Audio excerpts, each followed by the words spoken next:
AP సర్కార్ ప్రతిష్టాత్మకంగా చేపట్టిన పోలవరం బనకచెర్ల ప్రాజెక్టులో మొదటి అడుగు పడింది. గోదావరి నదిలో వృధాగా పోతున్న నీటిని ఉపయోగించుకునేలాగా భారీ రిజర్వాయర్ నిర్మాణానికి శ్రీకారం చుట్టింది. ఇందుకు సంబంధించి సర్వే ప్రారంభమైంది. నదుల అనుసంధానం ద్వారా ఏపీలో కరువును తరిమి కొట్టేందుకు ప్రభుత్వం కీలక చర్యలు చేపట్టింది.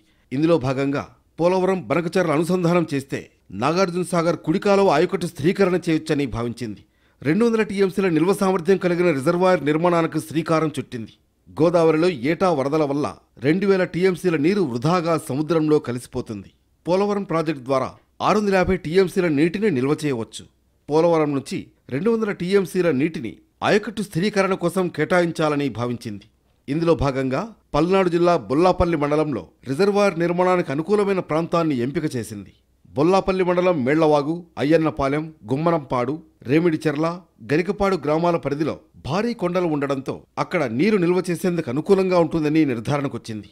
దీంతో ఈ 5 గ్రామాల్లో సామాజిక ఆర్థిక స్థితిగతులపై సర్వే చేపట్టాలని ప్రభుత్వం ఆదేశాలు జారీ చేసింది. స్టోర్ చేయొచ్చండి, తక్కువ ఖర్చుతో ఎక్కువ టీఎంసీ వాటర్ తయారు చేయొచ్చు. గ్యాప్స్ కూడా తక్కువ గ్యాప్స్తో ఫిల్ చేసుకుంటూ ఎక్కువ స్టోరేజ్ చేసుకోవచ్చు అనమాట. దానివల్ల ఇక్కడ గ్రౌండ్ వాటర్ కూడా ఇంప్రూవ్ అవుతుంది. ప్లస్ ఆల్రెడీ 9 లక్షల ఎకరాలకి స్టెబిలేషన్ ఇస్తూ ఎక్స్ట్రా 3 లక్షల ఎకరాల వరకు మనం సాగునీటిని అందించవచ్చండి. అదొక మెయిన్ బెనిఫిట్. అట్లానే ఒక 20 టీఎంసీ వరకు ఇక్కడ ఇండస్ట్రియల్ ఏరియా కోసం కూడా మనం ఇచ్చుకోవచ్చు. ఎంత మంచి ప్రాజెక్ట్ అండి. దానికోసం మేము ఈరోజు సర్వే చేయడానికి ఇట్లా వచ్చాము. మొత్తం 10 బృందాలు 5 గ్రామాల్లో ఈ నెలాఖరు వరకు ఇంటింటికి తిరిగి సర్వే నిర్వహించనున్నాయి. రెవెన్యూ, పంచాయతీరాజ్, జలవనరుల శాఖ అధికారులు సర్వేను పర్యవేక్షించనున్నారు.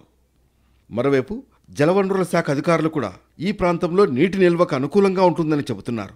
లోతట్టు ప్రాంతం కావడం, అటవీ ప్రాంతం ఎక్కువగా ఉండటం, చుట్టూ కొండలు ఉండడంతో రిజర్వాయర్ నిర్మాణం సులభతరమవుతుందని చెబుతున్నారు. బనకచెర్ల ప్రాజెక్టులో కీలకమైన రిజర్వాయర్ నిర్మాణానికి సర్వే పూర్తయిన తర్వాత 2వ దశ పనులు మొదలుపెట్టేందుకు ప్రభుత్వం సిద్ధమవుతోంది.